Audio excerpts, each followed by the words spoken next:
He was just a single dad, struggling to raise his little girl. She was a lonely widow millionaire, with nothing left but memories and regret.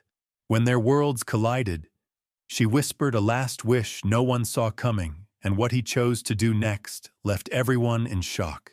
Stay with me until the end, because this story will touch your heart in ways you don't expect. Before we begin, take a second to like this video, hit subscribe, and comment where you're watching from. Enjoy the story. Marcus wiped the sweat from his forehead as he balanced 3 grocery bags in one hand and reached for his 4-year-old daughter's tiny fingers with the other. The parking lot of the discount supermarket was crowded, and little Sophia kept trying to chase after every stray cat she saw.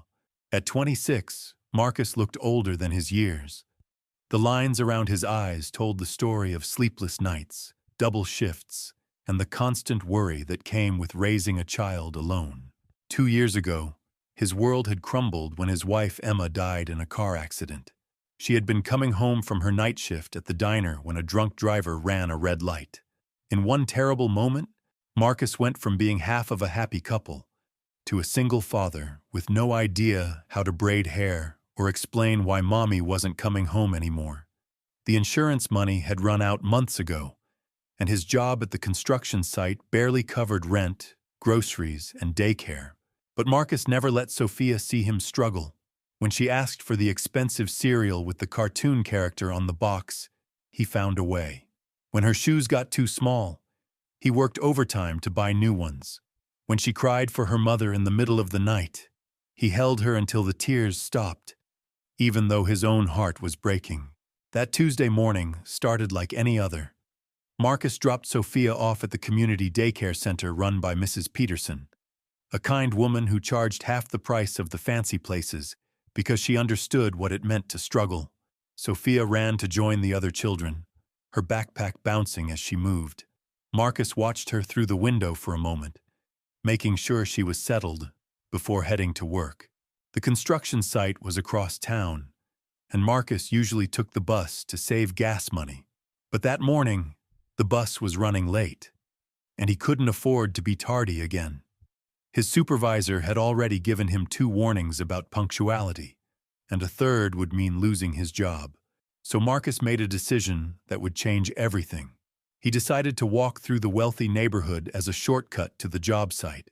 He had never walked through Millionaire's Row before. The houses were enormous, with perfectly manicured lawns and gates that probably cost more than Marcus made in a year. He kept his head down, walking quickly, knowing he didn't belong in this part of town. His work boots were dusty, his jeans had a small tear at the knee, and his t-shirt had seen better days. That's when he heard the sound, a soft whimpering, like someone in pain, coming from behind a tall iron gate. Marcus stopped walking. His first instinct was to keep moving. These weren't his people, and whatever was happening behind that gate wasn't his business. But the sound came again, weaker this time, and Marcus couldn't ignore it. He looked through the bars of the gate and saw her. An elderly woman, probably in her 70s, had fallen on the stone pathway leading to her front door. She was wearing an elegant dress and pearls, but she was lying on the ground, unable to get up. Her silver hair was disheveled, and her face was pale with pain.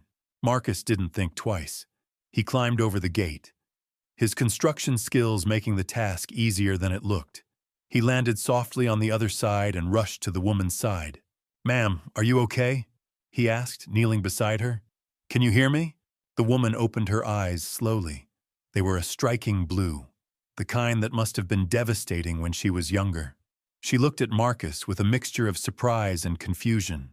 "I fell," she whispered. "My hip. I think something's wrong."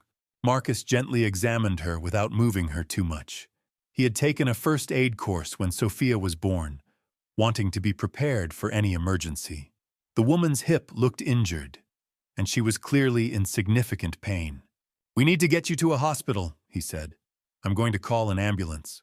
"No," she said, gripping his arm with surprising strength. "No hospitals? Please. Ma'am, you need medical attention. This could be serious." She looked into his eyes, and Marcus saw something there he recognized. Fear. Not fear of pain or injury, but the deeper fear of being alone. "What's your name?" she asked. "Marcus? Marcus Johnson?" "Marcus Johnson," she repeated slowly. "I'm Victoria Harrington, and I need you to help me into the house, not to a hospital." Marcus hesitated. Every instinct told him she needed professional medical care, but something in her voice, the way she said please, reminded him of how his own mother had sounded in her final days. Sometimes people just wanted dignity more than they wanted help. "Okay, Mrs. Harrington, but if you get worse, I'm calling for help whether you want me to or not." With careful precision, Marcus helped Victoria to her feet. She leaned heavily on him, and he could feel how frail she was beneath the expensive clothing. They moved slowly toward the house, and Marcus was amazed by what he saw. The mansion was like something from a movie, with crystal chandeliers, marble floors, and paintings that looked like they belonged in a museum. Victoria directed him to a sitting room filled with antique furniture and family photographs. As he helped her settle into a velvet armchair, Marcus noticed the pictures on the mantel. A younger Victoria with a handsome man in a military uniform. The same couple on their wedding day, radiating happiness. Photos of children at various ages, graduation ceremonies, family vacations. "That's my husband, Robert," Victoria said, noticing his gaze. "He died 3 years ago. Lung cancer." "I'm sorry for your loss," Marcus said quietly. "And those are my children," she continued. "Robert Jr., Elizabeth, and Catherine. They live far away now. Different states, different lives." Marcus nodded, understanding the loneliness in her voice. He had felt that same isolation after Emma died, even though he had Sophia to care for. Victoria studied Marcus carefully as he moved around the room, adjusting pillows to make her more comfortable, bringing her a glass of water from the kitchen, checking to make sure she wasn't getting worse. There was something gentle about his movements, something caring that went beyond obligation. "You have children," she said. It wasn't a question. "A daughter, Sophia, she's 4. And their mother?" Marcus paused in his movements. "She died 2 years ago. Car accident." Victoria's expression softened. "So you understand." "Understand what?" "What it means to lose the person who made everything make sense." They sat in comfortable silence for a few minutes. Marcus kept glancing at his watch, knowing he was now very late for work, but unable to leave this lonely woman alone in her pain. "Marcus," Victoria said finally, "how did you know to climb over that gate? Most people would have kept walking." Marcus considered the question. "I guess because I know what it's like to need help and hope someone will stop." Victoria smiled for the first time since he'd found her. "Tell me about your daughter." Marcus's face lit up immediately. "She's everything good in the world. Smart, funny, brave. She wants to be a veterinarian when she grows up because she says animals need doctors too. And you're raising her alone." "Yeah, it's hard, but she's worth it." Victoria watched Marcus as he spoke about Sophia. She saw the love in his eyes, the pride in his voice, the way his whole demeanor changed when he talked about his little girl.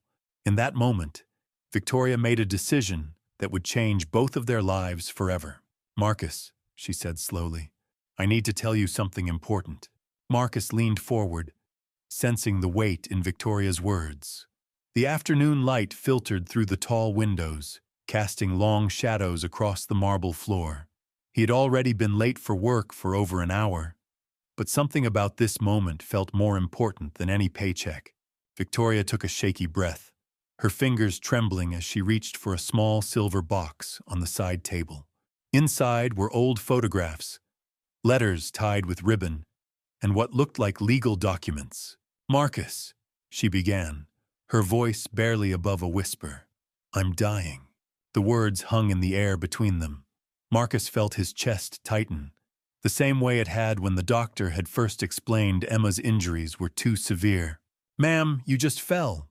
Maybe you hurt your hip, but that doesn't mean—" "No," Victoria interrupted gently. "I've known for months. Pancreatic cancer. The doctors gave me 3 weeks, maybe 4 if I'm lucky." Marcus sat down heavily in the chair across from her. In this enormous house, surrounded by memories, 3 weeks. This woman who had been living alone and silence had been facing death by herself ambulance. She continued, I've had enough of hospitals, enough of tests, and that's why I didn't want THED treatments that only delay the inevitable. I want to spend whatever time I have left here, in the home Robert and I built together. Victoria opened the silver box and pulled out a photograph. It showed a young couple holding a baby, standing in front of the very house they were sitting in now. But the house looked different somehow, warmer, lived in. This was taken 42 years ago, she said. Our first child, Robert Jr. We were so happy then, so full of plans and dreams. She set the photo aside and picked up another one. 3 children this time, playing in a backyard pool while their parents watched from lawn chairs. We thought we had forever, Victoria continued. We thought there would always be more time for family dinners, for bedtime stories, for just being together. But life has a way of scattering people. Robert Jr. moved to Seattle for his job. Elizabeth lives in Miami with her husband. Catherine is in London, working for some international company. Marcus could hear the pain in her voice, deeper than any physical injury. When Robert got sick, they came home. All 3 of them, with their spouses and children. The house was full again for those final months. But after the funeral, they went back to their lives. Phone calls became less frequent. Visits stopped altogether. I understand, really I do. They have their own families to worry about. She reached for another photograph. This one more recent. Victoria and Robert, older now but still holding hands, standing in a garden full of roses. Robert and I always said we wanted to leave something meaningful behind. Not just money or property, but something that would make a difference. We talked about it for years, but never quite figured out what that would look like. Victoria's eyes met Marcus's, and he saw something there that made his breath catch. Purpose, determination, the look of someone who had made up their mind about something important. Marcus, she said, her voice growing stronger, in the past hour, you've shown me more kindness than I've received in months. You climbed over my gate to help a stranger. You stayed when you could have left. You listened when I needed to talk. You made me remember what it feels like to matter to someone. Marcus shifted uncomfortably. Mrs. Harrington, I just did what anyone would do. No, she said firmly. You did what you would do. There's a difference. Victoria reached into the silver box one more time and pulled out a thick envelope marked with the name of a law firm. I've been working with my attorney to finalize my will, she said. I have no debts, no mortgages. This house, my investments, everything Robert and I accumulated over 45 years of marriage. It's worth approximately $12 million. Marcus's eyes widened. $12 million was more money than he could even conceptualize. It was enough to solve every problem he'd ever had. Enough to give Sophia every opportunity she could ever want. My children will inherit substantial amounts, Victoria continued. They'll be well provided for. But I've been struggling with what to do with the remainder. I wanted it to go to someone who would understand its true value. Not just the monetary worth, but the responsibility that comes with it. She leaned forward, her blue eyes intense. Marcus, I want to offer you something, but first, I need to know more about you. Tell me about your struggles. Tell me about your dreams for your daughter. Marcus hesitated. He wasn't comfortable talking about his problems with a stranger, especially one who clearly lived in a different world than he did. But something in Victoria's expression encouraged honesty. It's been hard since Emma died, he admitted. Really hard. Some nights I lie awake wondering if I'm doing enough for Sophia, if I'm giving her what she needs. I work construction, but the pay isn't steady. Some weeks are good. Others I'm choosing between groceries and keeping the electricity on. His voice grew quieter. She asks about her mom sometimes. I show her pictures and tell her stories, but I know it's not the same. I worry that I can't be both parents to her. I worry that she's missing out on things because I can't afford them. Victoria nodded slowly. What would you do if money wasn't an issue? Marcus didn't have to think about his answer. I'd make sure Sophia had every opportunity to become whatever she wants to be. I'd save for her college education. Maybe buy a small house with a yard where she could have a dog like she's been asking for. I'd take her to see the ocean. She's never seen the ocean. And for yourself? Marcus looked surprised. I don't really think about myself much anymore. Everything I do is for her. Victoria smiled, and Marcus saw a glimpse of the vibrant woman she must have been in her youth. That's exactly what I hoped you'd say, she said. She opened the legal envelope and pulled out several documents. Marcus, I'm going to make you an offer, but I need you to understand that it comes with conditions. Important conditions. Marcus felt his heart racing. Whatever she was about to propose, he could sense it was going to change everything. I want to leave you $2 million, Victoria said simply. The words hit Marcus like a physical blow. $2 million. Enough to secure Sophia's future. Enough to buy that house with a yard. Enough to pay for college and graduate school and anything else she might ever want or need. But there are conditions, Victoria continued. The money will be held in trust. You'll receive a monthly allowance that will ensure you and Sophia are comfortable, but the bulk of the funds will be reserved for her education and future needs. Marcus could barely speak. Mrs. Harrington, I can't accept that. We barely know each other. You're right. We don't know each other well, Victoria agreed. That's why I have one more condition, the most important one. She paused, and Marcus could see her gathering courage for whatever she was about to say next. I want you and Sophia to move in here, with me, for whatever time I have left. The request hung in the air between them. Marcus stared at Victoria, trying to process what she was asking. You want us to live here? In your house? Victoria nodded. Marcus, I'm going to die alone unless something changes. My children love me, but they have their own lives. I don't blame them for that. But you and Sophia, you could bring life back to this house.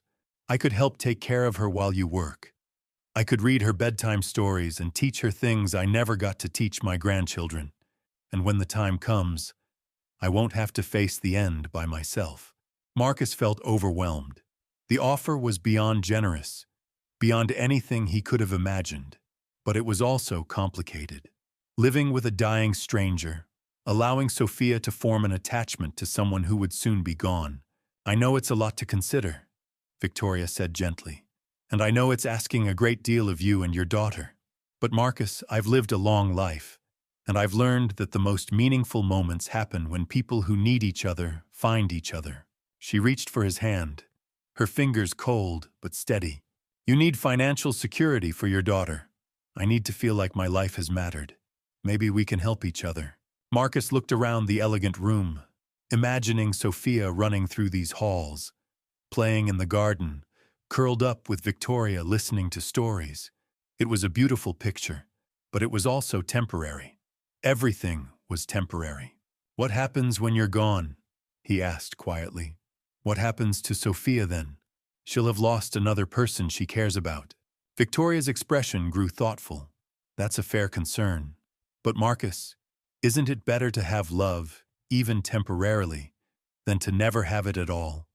Your daughter will learn that caring for others is worth the risk of loss. She'll learn compassion and strength. Those are gifts that will serve her throughout her life. Marcus stood up and walked to the window, looking out at the perfectly maintained garden.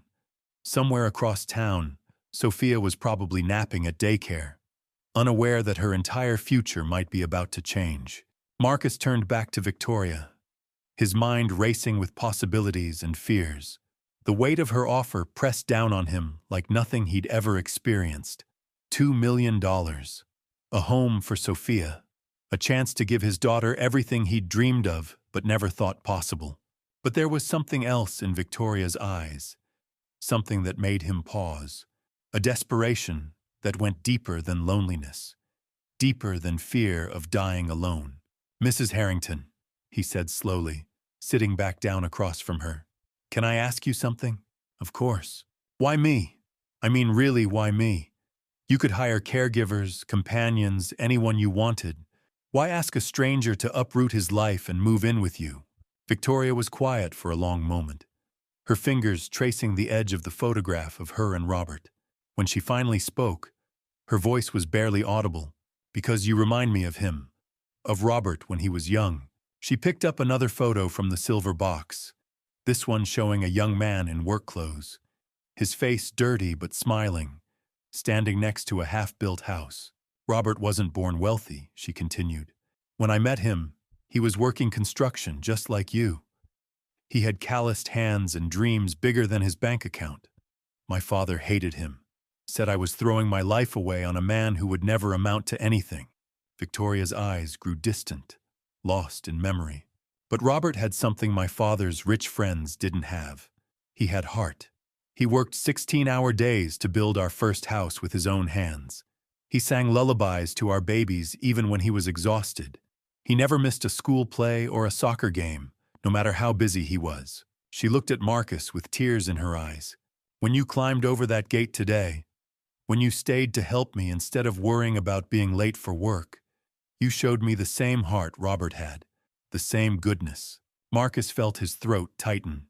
He thought about Emma, about how she used to say he was too soft for his own good, always helping neighbors fix their cars or staying late to help coworkers finish difficult projects. "Mrs. Harrington," Marcus said carefully, "what you're offering is incredible, life-changing. But I need to think about Sophia. She's already lost her mother. I can't put her in a position to lose someone else she cares about." Victoria nodded slowly. "I understand your concern, but Marcus, let me tell you what I see happening if you don't accept my offer." She leaned forward, her voice growing urgent. "You'll keep working yourself to the bone. You'll keep choosing between rent and groceries. Sophia will grow up watching you struggle, and she'll learn that life is about surviving instead of thriving. When she's older, she'll work multiple jobs to pay for college, if she can afford to go at all. She'll make choices based on what she can afford, not what she dreams of." The words hit Marcus like physical blows because they were true. Every single scenario Victoria described was exactly what kept him awake at night.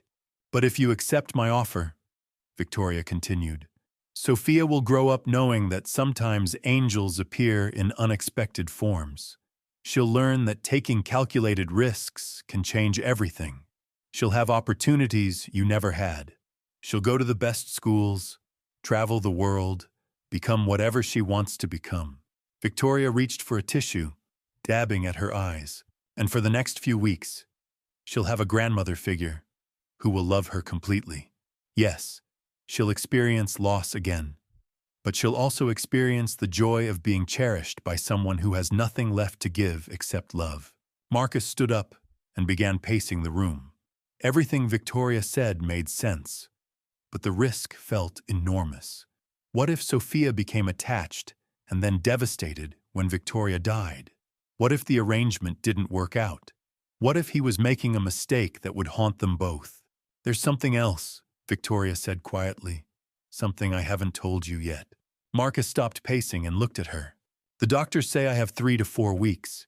But Marcus, I've been fighting this cancer for 8 months. I'm tired, so very tired. Some days I wonder if it wouldn't be easier to just let go now." Her voice broke slightly. "But today, when I saw you with that little girl's picture, when I heard the love in your voice when you talked about her, I felt something I haven't felt in months. Hope, purpose, a reason to fight a little longer." She wiped her eyes with a trembling hand. "Marcus, you and Sophia wouldn't just be accepting my help. You'd be giving me the greatest gift I could ask for. You'd be giving me a reason to wake up tomorrow." The weight of her words settled over Marcus like a blanket. This wasn't just about money or charity. This was about two people who needed each other, finding each other at exactly the right moment. Marcus walked to the mantel and picked up the photo of Victoria's family, all of them together and happy. He thought about Sophia, about how she lit up when Mrs. Peterson at daycare read her stories, about how she always asked why they didn't have grandparents like the other kids. "If we did this," he said slowly, "there would have to be rules, boundaries." Victoria straightened in her chair, hope flickering in her eyes. "Sophia doesn't know about death yet. Not really. If we're going to do this, we need to prepare her gradually, help her understand what's happening in a way that won't traumatize her. Victoria nodded eagerly. Of course. We'll take it slow. Let her get comfortable first. And I keep working, Marcus continued. I won't be a charity case. I'll contribute to household expenses, help with maintenance, whatever needs doing. Victoria smiled. Robert would have said the exact same thing. Marcus set the photo back on the mantel and turned to face her. Mrs. Harrington, if I say yes to this, it's not just about the money. It's because I think maybe we both need what the other has to offer. Victoria's face broke into the first genuine smile he'd seen from her. Does that mean you'll consider it? Marcus looked around the beautiful room, imagining Sophia's laughter echoing through these halls, imagining bedtime stories read in front of the fireplace, imagining his daughter having the kind of loving grandmother figure every child deserved. I need to talk to Sophia first, he said. She's smart for her age. She deserves to have a say in this decision. Victoria clasped her hands together. When will you know? Tonight, Marcus said. I'll explain everything to her tonight, and we'll decide together. Victoria reached into her purse and pulled out a business card. This is my attorney's number. If you decide yes, call him tomorrow morning. He's prepared all the paperwork already. Marcus took the card, his fingers trembling slightly.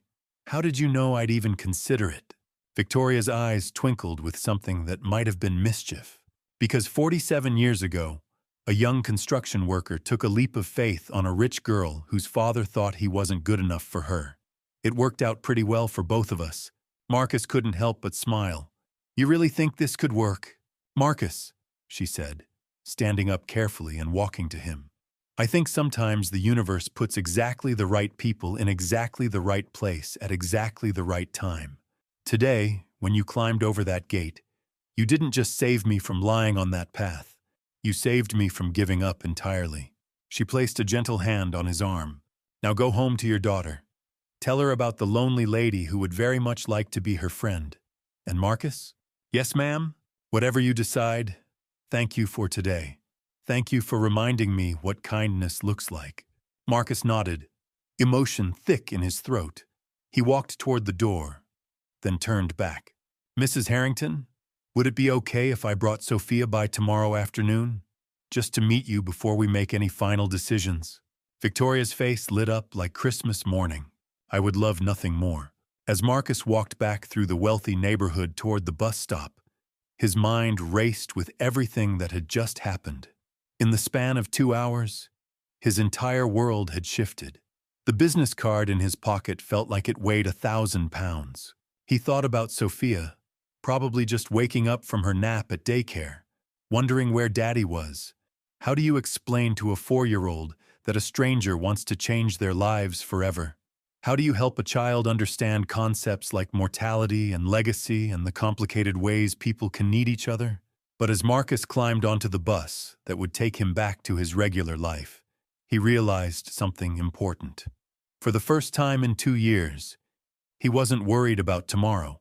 He wasn't calculating bills or wondering how to stretch groceries for another week. Instead, he was thinking about possibilities. That evening, Marcus sat on the worn couch in his small apartment. Sophia curled up beside him with her favorite stuffed elephant. The contrast between Victoria's marble mansion and their tiny living space felt overwhelming. Their entire apartment could fit inside Victoria's sitting room, but it was home. Sophia, Daddy, it was theirs. Needs to talk to you about something important, Marcus said gently, stroking her dark curls. Am I in trouble? She asked, looking up with Emma's eyes. No, sweetheart, you're not in trouble. Today I met a very nice lady who's feeling lonely. She lives in a big house all by herself. Sophia sat up straighter, immediately interested. Why is she lonely, Daddy? Well, her husband went to heaven, like Mommy did, and her children live very far away, so she doesn't see them very much. That's sad, Sophia said, her little face scrunching with concern. Is she crying? Sometimes, I think she is. But here's the thing, baby girl. She asked if maybe we could come live with her for a while, to keep her company. Sophia's eyes went wide. Live in her house? Is it big?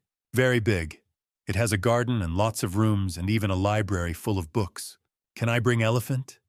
Sophia asked, squeezing her stuffed animal tighter. Marcus smiled. Of course you can bring elephant. But Sophia, I need you to understand something. The lady is very sick. She's going to go to heaven soon, just like Mommy did. Sophia was quiet for a long moment, processing this information with the serious expression she got when thinking about complicated things. Will it hurt when she goes to heaven? She asked finally. I don't think so, sweetheart. But it might make us sad, like when Mommy went to heaven. Sophia nodded solemnly. But while she's here, we could make her happy? Yes, Marcus said, his voice thick with emotion. While she's here, we could make her very happy. Then we should do it, Daddy. Mommy always said we should help people who are sad. Marcus pulled his daughter close, amazed once again by her pure heart and simple wisdom. Emma would have been so proud of the compassionate little girl their daughter was becoming. 3 weeks later, Victoria passed away peacefully in her sleep, surrounded by the laughter and love she had craved for so long. Marcus and Sophia had given her the greatest gift imaginable, and in return she had secured their future forever. Sometimes the most unexpected connections become the most meaningful ones. If this story touched your heart, hit that like button and subscribe for more incredible true stories. Comment below and tell me where you're watching from.